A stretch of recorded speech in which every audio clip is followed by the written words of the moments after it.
Hi, welcome back to another episode on Everyday Metallurgy podcast. Today we're going to talk not about metals, but about how to measure on them. I have Wim as my guest. He's from the company Experta. Experta is a collaboration of laboratories, not one laboratory, but two. It's 450 European labs who are gathered in an assembly under the wings of Experta. And I challenged them in this episode to talk about some of the cases that he has the ability to share with us. So today you will hear about first how to measure the conductivity or the resistivity of a high-end material as function of temperature. So if you go not only from 20 to 100, but to 1000 degree, how does the resistivity vary as function of temperature, and how do you measure that? The second case is one Wim talked about, where he tells about how to improve the windows in cars by optimizing the thermal conductivity of the metal fabrics that are underneath when you cast it and you cool it. And then we change back to my home field, and we talk about how to measure on friction shims. And friction shim is a technology where you increase the friction coefficient in a static state. And I did not have the possibility to measure that some years ago, but I have built my own test bench where I can do that, and I'm telling how I did that in this episode as well. And then Wim shares a final case where he talks about acoustic microscopy. I've never heard of that before. Have you? It is a test method that is pretty new, and it was very surprising that you can make images just by adding sound locally to your component. I am going to test it, so please calm down because I want to test it first. I have a case where I really hope that it works. So enjoy it. If this is something for you, you should absolutely take a sit and calm down and watch this episode. Thank you. Hi, Wim. Welcome to the podcast, Everyday Metallurgy. Thank you, Peter, for having me. Wim, today you are a special guest. And you must have extremely happy customers in your business, because you are the first who were guided to me by one of your customers. I asked for input for new episodes, and one of your customers said, "You need to talk to Wim. He is the guy." That's always nice to hear, of course. Yeah. So, wow. I envy you for having that kind of customers. So therefore, I'm very curious to learn about what it is you're doing. And usually we have talked about processes in metallurgy or materials, but you have a kind of service within the metallurgy society. And that is the theme of today. But will you give an introduction to yourself first? Yeah, thank you, Peter, for the very nice introduction, and always nice, of course, if customers recommend you. But short introduction. I'm an engineer. I'm now 46 years old, and I come from started as mechanical, electrical engineer, and growth through the process of service engineering, going to application engineering, and had my own company selling equipment for thermal analysis and so on. I sold the company, and now I have Experta Testing, which is a consultancy company where we help customers with testing and analyzing. So we look to physical material property testing. It's a whole mouthful, which is the goal to simplify material testing for the customers. If they have special needs or they need to have special dedicated instruments to do their research, we can help them with looking to what is exactly needed to do what they want to do, and we look where can we do that, and then we go to those laboratories. So basically, I will maybe share a small presentation about it. Basically, what we do is we work on a few teams. So it's a small presentation. So next to Experta Testing, we also have created Experta AI, but I will tell you further about it. To shortly introduce Experta Testing, it's maybe good to look just to what we had a little bit as an agenda today. So first, what we have is we have the teams where we work around is thermal properties, mechanical properties, and electrical properties, and everything what has to do with compliance about it. So basically, how we could do that is if test requests comes in, we help the customer to find the right method to do so.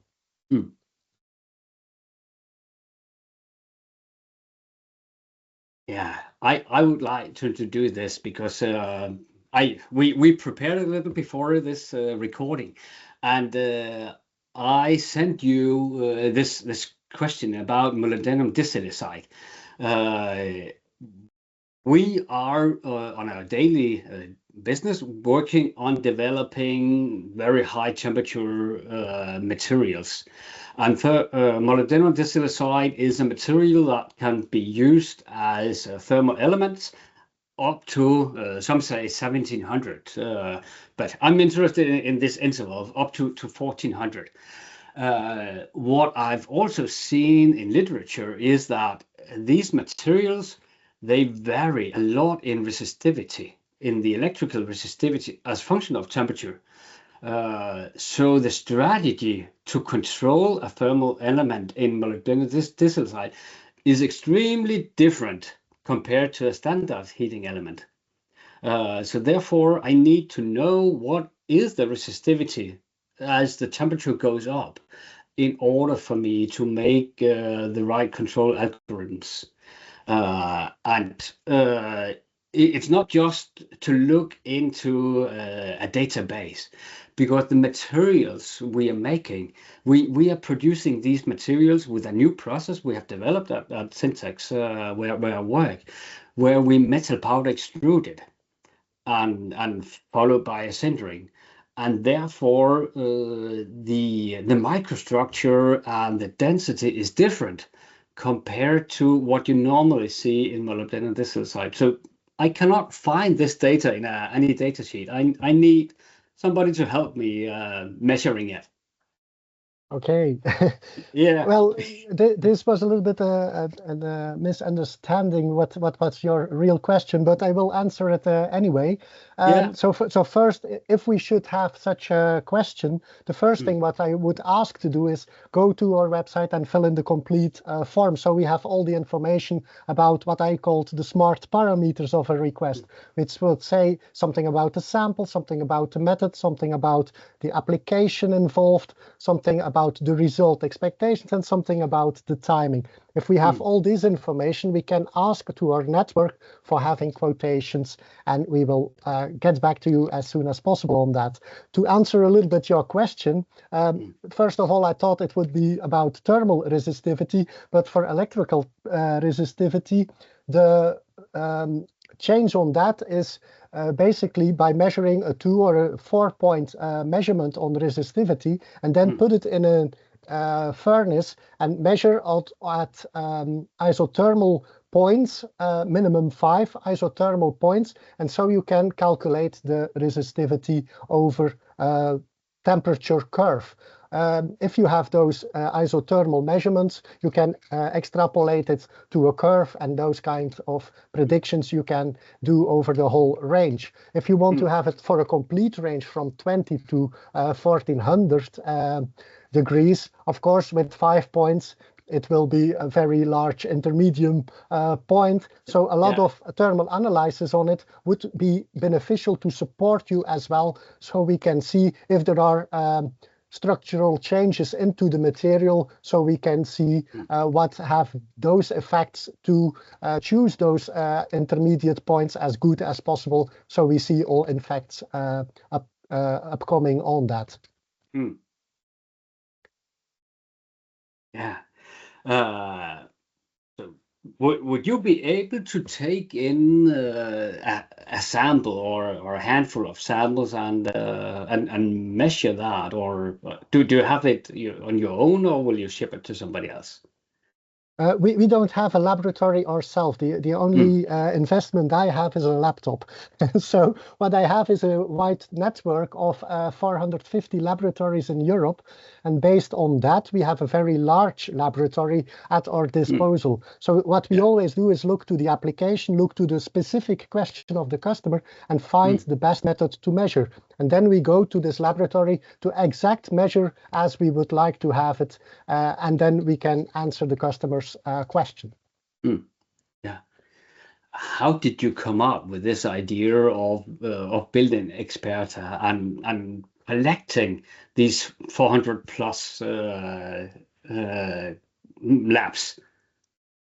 Well, first of all, what I find interesting is helping people, and that's throughout my career always been the case. As said, I started as a service engineer, and there you get the pleasure of helping people with a broken machine. And then you get the pleasure to advise them well to have certain options on these machines. Further in the process, during the sales of equipment, we also could help them with dedicated optional developments for helping the customer with advanced techniques, so they could combine different analyzing techniques to have better understanding of their processes. So with helping those people, you create a network, and you create also a network of laboratories where you sell equipment to. And based on those kind of both networks what we have, and customers and networks, I thought, okay, why we don't bring them together and help them as a consultant? And that's what drives me most, because helping the people gives me more satisfaction than just selling equipment as boxes. You do that for the most. So the slogan what we have is simplify material testing, and that's really what we would like to do for our customers. And the method is that if I have the sample, you'll come pick it up. Yes. So what we do is you go to the website, you fill in the form, you will get a quotation, and once you agree with this quotation, our automatic process goes in, which will say we will send our logistic partner to pick up the sample at your laboratory. Automatically, this goes to our laboratory. They do the test, we receive the report, and you will get our report, which gives an answer to your question instead of just data. Yeah. Do you have a case you could share where we could where you could explain how it has been successfully working? Well, of course, we have a few cases done in the past. I think at the moment we have about 200 cases. But to choose one, I would like to go to our website where we have a blog, and we showcase there a few studies.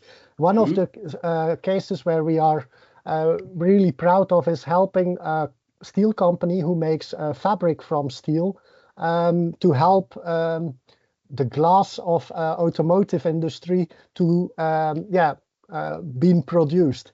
And therefore, we have done a lot of testing on the thermal conductivity and the thermal dissipation of these materials over the materials, so they can make better windows for cars. Yeah. And how do you measure that? Is it also at different temperatures, like you said with the electrical? Yes, so what we have done is we have measured on a few temperature steps. Of course, there are NDAs, so I cannot really tell the details too much on it. It's just But you and me. yeah, I know, but there are listeners as well. So what we have done is we have looked to the materials at room temperature and then at a few intermediate isothermal points. And we have also give stress to them, because the moment they get a window on it, of course, there will be stress on this fabric. And so we have tried to simulate that as close as possible to the production, so we could really make a model out of that. And that's basically what we have done over several measurements, over several materials. And I think we done about 10 materials and about 10 different grades of those materials. So there we could see a quite large model and large applicational field where these fabrics could be applied to. Yeah. What is the analysis method called in this case? For this case, we have used the TPS method, which is an ISO standard. It's ISO 22007.2, if I remember well, and that's the TPS method, also called the hot disk method, which is an instrument producer, and it's largely spread about a large industry where they use this method to measure thermal conductivity. And of course, there are a few other methods who could be applied as well. But in the discussion with the customer, we have found this method was the best for their purpose. Yeah. I would like to bring up another case from my own world. Since we are producing a product called a friction shim, we make a surface with hard metal particles. And the surface is very rough. If you put that in between two flanges and you bolt them and you put a torque on the flange, normally if you have steel against steel, then the static coefficient of friction is around 0.15 up to 0.2 steel against steel. And today, when going into bigger machines, torque level is increasing, and many companies, they're going from cast iron to hardened steel. So the strength of the steel can carry more load or more torque. So today, the weak point is the flange. And if you want to carry more load, you can make the flange bigger. You can have higher tension on the bolts, or you can add a friction shim in between that bites into the surface of each flange, because the friction shim increase the static coefficient of friction from 0.15 up to 0.8, or maybe even higher. So we typically say a factor of 5. But we have customers that are building machines worth millions, and they don't want to build a machine just based on, we believe that it's 5 times higher. They want it to be measured. And when I looked around a couple of years ago, I couldn't find any place where they could measure it, especially not the way I wanted to measure it, because the only method I could find was people making samples this size. It's a coin. And when you put those together and you put torque on that, it is not similar to the pattern that our customer used, because the friction shim we produce, they are this size. So the torque is not like that. The torque is more linear. So the machine that existed like that would not be representative for the application our customer had. So therefore, I had to build my own machine. So we have built our own, and we have now been able to test it, and we have a solid set of data that we have built up over the last years. But what if if I knew you 3 years ago, could I have called you and said, Wim, I have this and I would like a test like that. Could you help me in that? Well, I think that's a quite challenging one, but It was for me. um, on my opinion, and of course I don't know everything, but Mm, on my let us say now 20 years plus in the market, I did not see any commercial available torque machine who could really have those size of torque mm, testing over shims. That's, mm, on my opinion, something that has to be custom made built. We know a few partners who can build machines. mm. You have done it yourself now, but there Yeah. are some partners of us who can do custom-made builds. Of course, Mm, they also can then test it and make it operational and validate it and so on. So then you have a custom-made system. That's a possibility one. Of mm. course, if you have to test one shrimp, that will be quite expensive one. Yeah. Otherwise, you could also go to tribology measurement methods, where you can see with tribology how you can go for that. But I want maybe to also ask you another one. Should you be interested to make this available for our customers as well, this technology? It could be. So making instead of making me the customer, you're making me the supplier. Basically, yes. So if Yeah. you could be one of our 450 that you make the Mm. 451st Yeah. partner, I Yeah. would say. So you are very niche specialized, because in our group of network, we have big laboratories, and Mm. everybody knows these big names of laboratory groups. Yeah. But what we also have is some independents who has like one or two machines, and they are Mm. very dedicated in one specific topic. And that's also one of our strengths, that we also know those guys that Mm. can do something that no one else in the world can do. Yeah. Yeah. It could be an option. I haven't thought of that.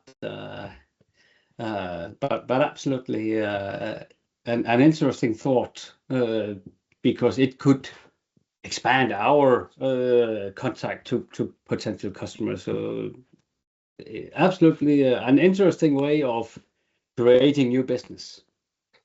Yes, that's a little bit what we also try to do with our partnerships. If you have to find something that is not existing, or very limited existing, we can, as a consultant, go searching for you, of course. If we Mm, don't find it, we can help you to build a system yourself. And after you have built it, we want to also help you to commercialize it and widely spread it in the potential users and make a business development plan for that. mm, So that's basically the three parts where you can help our partners with. yeah.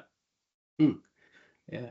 It's a nice business case. So you have customers on both ends. Your supplier are also customers. Yes, I don't. I like to say we don't really have customers. We always have partners, and they Yeah. go in both ends. Mm, We want to create a value for the both ends, and mm, if you can find those valuable customers, then you can also find valuable partners for other mm, customers. yeah. Mm. That's interesting. Um, I am curious. We've been talking about electrical and thermal. Do you also have a case on the mechanical side where you have been in and been successful? well, on the mechanical side, yeah, of course, we have done compression tests on machine structures who were casted, and there we go to very high loads like 1900 kilonewtons, those kind of very high-end compression tests, and where we also look to what is the behavior during those tests with a lot of stress and involved sensors, and so we can see what really happens during such a compression. It has to do, of course, to have acceptance tests for some heavy-duty machinery installations. Yeah. Yeah. So, at the end here, do you have a final case you'd like to share with us? We also had done some work on brazing work, which is close to welding. It's a little bit different for people in the metal industry. Will surely know the difference a little bit, but in the brazing, that was more for I would say a machine supplier, where they have very small channels where they braze two plates to each other, but in between there are small channels, and there it was very interesting to know if we do with the brazing, if we keep open this cooling channels in the middle of those two plates. And to see that, you need a technique where you can really look into the material without making destructive, but also see where there is micro cracking, where there is voids, where there are small porosity openings during your welding. So because you want to have every cooling circuit separated from each other, of course.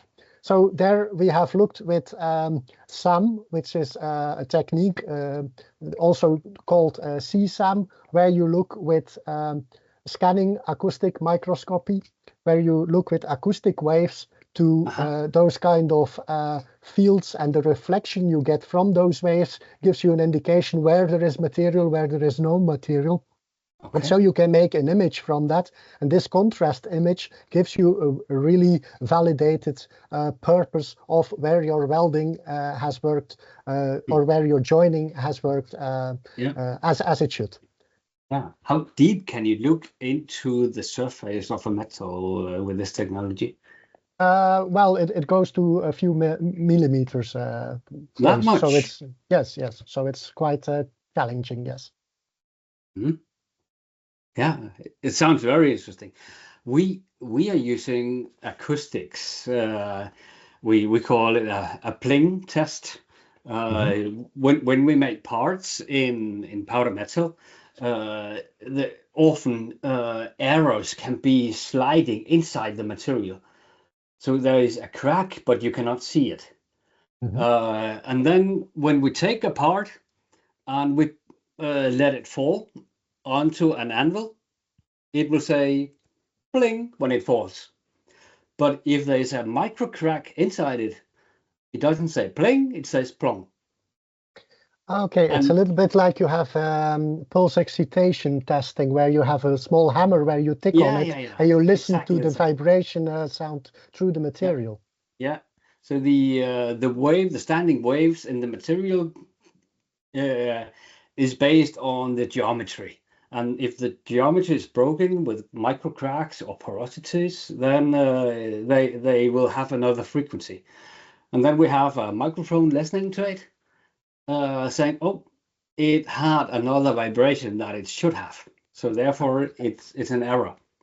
That's a technique commonly used in the additive manufacturing of metals, where they want to look to porosity, voids, those kind of irregularities, where you cannot really look into the material, or because they are mainly larger than a few millimeters, but they are very complex, and CT scanning would be the alternative, but that's quite expensive. So more easy, quick, and take a long time. So the more approachable and easier to go to is to have a small what we call a pulse excitation test, where you have a small pulse like a hammer knock, and then you listen to the vibration through the material.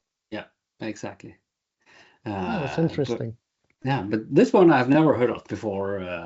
And it makes an image. It's a picture. It's not just It waves. gives you, yeah, it gives you a real picture of your material. You get like a sort of negative from, if you have a picture, you get a Mhm. negative where you have the Yeah. most reflection. It's Mm. wider, more to white.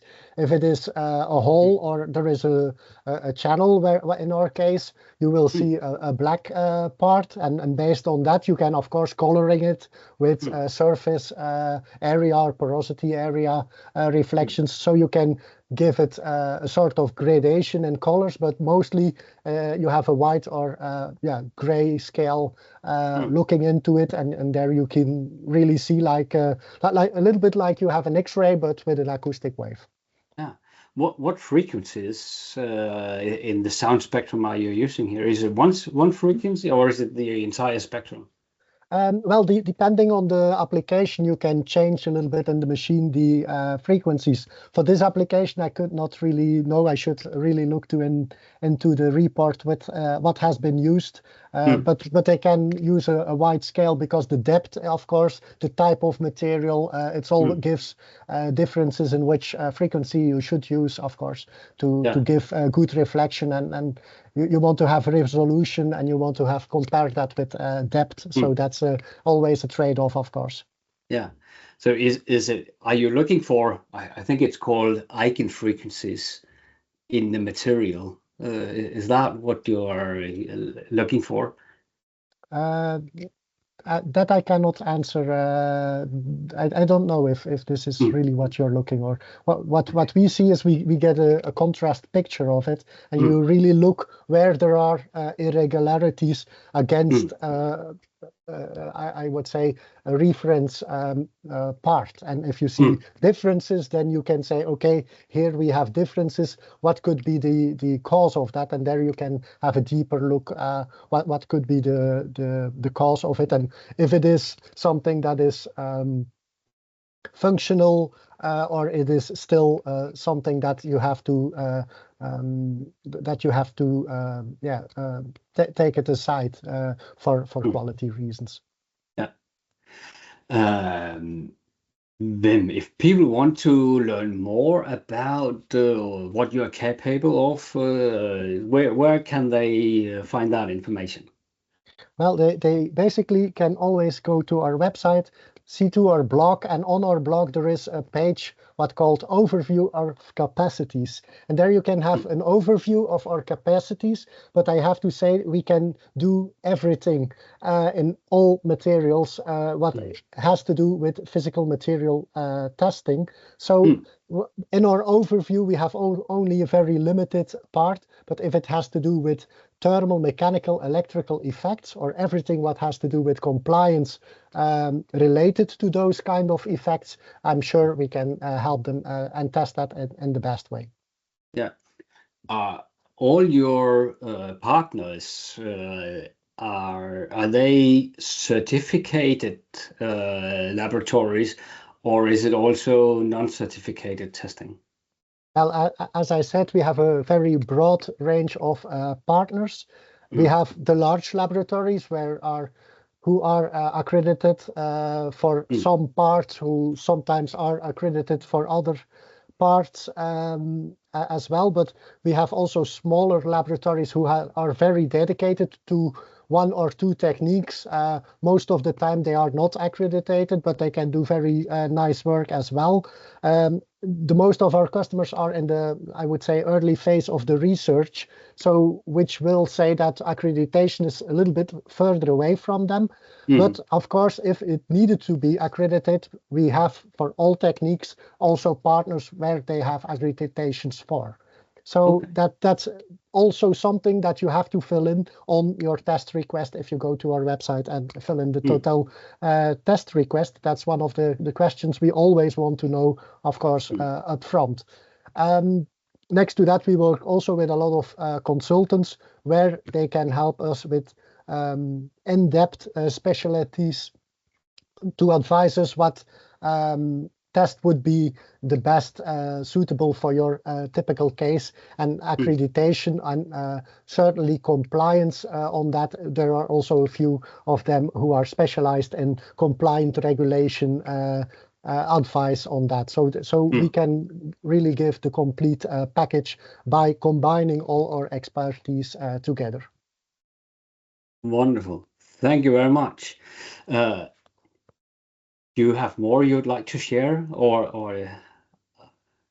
Well, maybe a few words to thank people, and that's, of course, the Steel Guy community. I really would like to advise the Steel Guy community. It's an American-based metal community where we have a sponsor page, and there we will share in-depth knowledge about the metal industry. But it's also good to be a member of this community because they give great insights on what the American metal industry market does, and I guess that's also interesting for the European market because there are some interrelational aspects always. Next to that, I also want to take a moment also to say about something about Experta AI. These are private AI agents we use in our complete process to support me, to find the good laboratories to help us creating offers, to help us writing reports in a comprehensive way, but they are very dedicated. They are in a secured environment in Europe stored, and everything works with AI agents who has the task to do one specific task, and they don't can search in something else than only in this task data. So that's something what we do, and basically since the beginning of this month or last month, September, we have also brought that to the market because we think that's also something that could be of value for some of our customers and other laboratories where they can optimize their supply chain and internal operations. Wonderful. Thank you very much. My pleasure, and thanks for having me. I really enjoyed it, and I learned about some new processes, and I would strongly advise people to take a deeper look into what is possible to measure, because 450, maybe 451, if I jump in, that's a lot of service capability.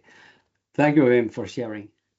Thank you. I also learned about your tool you have developed, and it would be really a pleasure to add that and to start promoting that in our network as well. Wonderful. Thank you. See you. Thank you. See you. Bye.